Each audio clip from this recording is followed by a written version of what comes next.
ओम सर्वे भवन्तु सुखिनः, सर्वे सन्तु निरामया, सर्वे भद्राणि पश्यन्तु, माँ कश्चित् दुःख भाग् भवेत्। ओम शांति शांति शांति। ओम। हनुमान जी के जीवन चरित्र को लेकर के जो चर्चा हम कर रहे हैं, उसमें मैंने आपसे निवेदन किया था कि अलग अलग पुराणों में, अलग अलग धर्म ग्रंथों में जो उनके जन्म की अलग अलग कथाएं हैं, वो अलग अलग साधनाओं का वर्णन है। ज्ञान की साधना की चर्चा हमने करी, भक्ति की चर्चा भी थोड़ी हमने करी। हमने शिव पुराण, वाल्मीकि रामायण जैसे ग्रंथों की चर्चा करी। एक और छोटी सी कथा जो बिल्कुल अलग प्रकार की है, उस पर हम आज बात करेंगे। और ये कथा है बृहद धर्म पुराण की, जिसमें यह बताया गया है कि हनुमान जी भगवान शंकर के पुत्र नहीं है, बल्कि हनुमान जी भगवान शंकर के अवतार हैं। आपने कई बार सुना होगा हनुमान जी के बारे में कहा जाता है रुद्रावतार। ये कथा उसी रुद्रावतार को लेकर के है। छोटी सी कथा है। रावण ने भगवान शंकर की साधना करी। कई ग्रंथों में वर्णन आता है कौल पूजा रावण ने करी। भगवान शंकर को प्रसन्न करने के लिए अपने मस्तक काट काट करके भगवान शंकर की पूजा रावण ने करी। भगवान शंकर रावण पर प्रसन्न हो गए और रावण की नगरी की रक्षा का दायित्व उन्होंने ले लिया।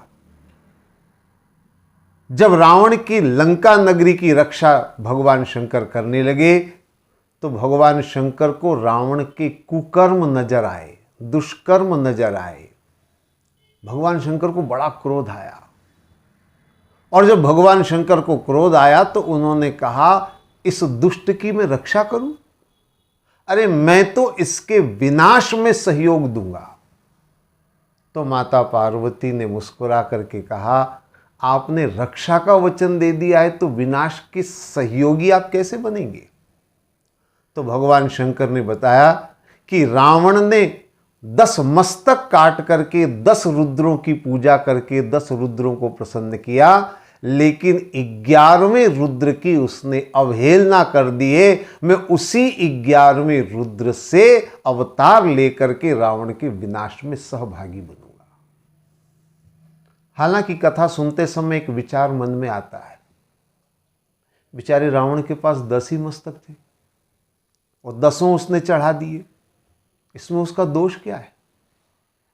लेकिन जो रावण अपने 10 मस्तक काट करके 10 रुद्रों की पूजा कर सकता है, वो 11वें रुद्र के लिए अपने बाकी शरीर को भी तो अर्पण कर सकता था, अपने शरीर के अन्य अंगों को भी तो अर्पण कर सकता था और 11वें को प्रसन्न कर सकता था।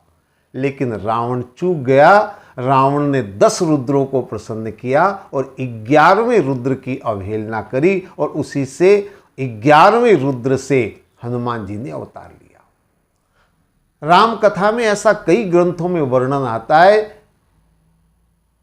कि भगवान राम की सहायता करने के लिए देवताओं ने अलग अलग वानर का रूप धारण किया। ब्रह्मा जी जामवंत जी का रूप लेते हैं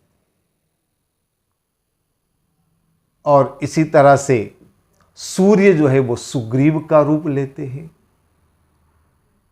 विश्वकर्मा अग्नि, नल और नील का रूप लेते हैं। ये सारे वानर अलग अलग देवता थे जो राम की सेवा में पहुंचते हैं। तो हनुमान जी 11वें रुद्र से उत्पन्न हुए, ऐसा बृहद धर्म पुराण का मानना है। हनुमान नाटक के ग्रंथ में भी यही प्रमाण मिलता है कि हनुमान जी एकादश रुद्र से अवतार लेते हैं। स्कंद पुराण में भी इसका वर्णन आता है, जिसमें कहा गया कि हनुमान जी 11वें रुद्र के रूप में अवतरित हुए। तो ये छोटा सा जो वर्णन हनुमान जी का आता है कि जिसमें उन्हें शंकर का अवतार माना गया है। अब इस कथा को थोड़ा सा हम आध्यात्मिक रूप में समझने का प्रयास करें। बहुत छोटी सी कथा है और बहुत मार्मिक बात इसमें बताई गई है। रावण ने 10 रुद्रों की पूजा करी, 10 को रावण ने प्रसन्न कर लिया। हम भी यही करते, हम भी दिन रात 10 को प्रसन्न करने में लगे हुए, 10 को रिझाने में हम भी लगे हुए हैं और जीवन भर यही करते हैं। हम 10 को रिझाते हैं, 10 की पूजा करते हैं, 10 को प्रसन्न करने का प्रयास करते हैं। आप समझ रहे 10 क्या है? ये है हमारी 10 इंद्रियां, आंख, नाक, कान, ये जो 10 इंद्रियां हैं, इन्हीं को तो रिझाते हम जीवन भर। आंख की प्रसन्नता के लिए सिनेमा देखते, कान की प्रसन्नता के लिए अपने मनपसंद गीत और संगीत सुनते हैं, जिह्वा को प्रसन्न करने के लिए हम रसगुल्ले, चाट, पकौड़ियां खाते हैं। हम अपनी इंद्रियों को तो खूब प्रसन्न करने का प्रयास करते हैं, हम अपनी इंद्रियों को तो सदैव सहला कर रखते हैं, उसका ध्यान रखते हैं। लेकिन जैसे रावण 11वें को छोड़ देता है, हम भी 11वें को भूल जाते हैं, हम भी 11वें पर ध्यान नहीं दे पाते। और आप जानते हैं 11वां कौन है? यह है हमारा मन।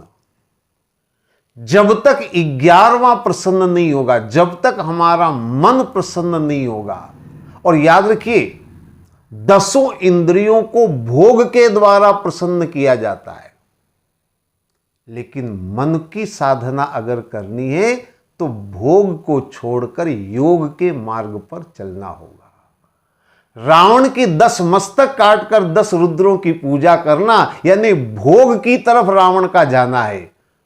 11वें की पूजा का मतलब है भोग से हटकर योग की तरफ हमें जाना होगा। मन की साधना, देखिए बुद्धि का संबंध ज्ञान से है, मन का संबंध भक्ति से है। 11वें की पूजा का मतलब है, 11वें को प्रसन्न करने का मतलब है हम अपने मन को भक्ति की ओर लगाने का प्रयास करें। जब तक मन हमारा साथ नहीं देगा, भक्ति की साधना नहीं हो सकती। इसलिए संत कहते हैं, माला तो कर में फिरे, जीव फिरे मुख माय, मनवा तो चहुदिस फिरे, यह तो सुमिरन नाय। बिना मन का सहयोग प्राप्त किए भक्ति नहीं हो सकती। और जिसने मन को जीत लिया उसने दुनिया जीत ली। हमारे अनुभवी संत कहते हैं, मन के हारे हार है, मन के जीते जीत। जिसने अपने मन को जीत लिया उसने सब कुछ जीत लिया। जिसने अपने मन को योग के मार्ग पर लगा दिया उसके जीवन की सारी कामनाएं समाप्त हो जाती। अर्थ न धर्म न काम चहूं, गति न चहूं निर्वाण। भक्ति का मार्ग वो है, भक्ति की साधना वो है कि जहां किसी तरह की कोई कामना मन में न रहे। रावण ने 10 मस्तक काट करके पूजा जरूर करी, लेकिन किस लिए? अपनी कामनाओं की पूर्ति के लिए, अपने स्वार्थ के लिए, अपने राज्य को अचल अखंड बनाने के लिए, अपने आप को दुनिया का सर्वशक्तिमान बनाने के लिए। और 11वें रुद्र की पूजा का मतलब है निष्काम भक्ति का मार्ग, जिसमें किसी तरह की कोई कामना न हो, जिसमें किसी तरह की कोई चाहत न हो, जिसमें किसी तरह की कोई अभिलाषा न हो। वही मार्ग है जो 11वें का मार्ग माना जा सकता है। उस 11वें को प्रसन्न करना यानी मन को प्रसन्न करना, मन को जीतना और मन को जीत करके भक्ति के मार्ग पर चलना। हनुमान जी के जीवन चरित्र पर अगर हम ध्यान दें तो हनुमान जी एकादश रुद्र के 11वें रुद्र के अवतार इसलिए माने जा सकते हैं क्योंकि उनका जीवन भक्ति के मार्ग पर चलता है। हनुमान जी ने भक्ति की वो साधना करी है, हनुमान जी भक्ति के मार्ग पर ऐसे चलने वाले पथिक हैं जिनके अंदर कभी किसी तरह की कोई कामना नहीं, कोई लालसा नहीं, कोई आशा और अपेक्षा नहीं, निस्वार्थ भाव से प्रभु राम की सेवा करी। और वही है 11वें रुद्र की पूजा, वही है 11वें रुद्र का सम्मान, और वही रावण चूक गया और इसीलिए हनुमान जी अवतार लेते हैं। तो ये बृहद धर्म पुराण की जो कथा है ये भक्ति का मार्ग बताती है, भक्ति कैसी होनी चाहिए वो बताती है, जिससे कि हमारे जीवन का कल्याण हो, हमारा जीवन पावन हो, पवित्र हो, और हम हनुमान जी की तरह से जीवन को श्रेष्ठतम बनाकर जीवन का कल्याण कर सके।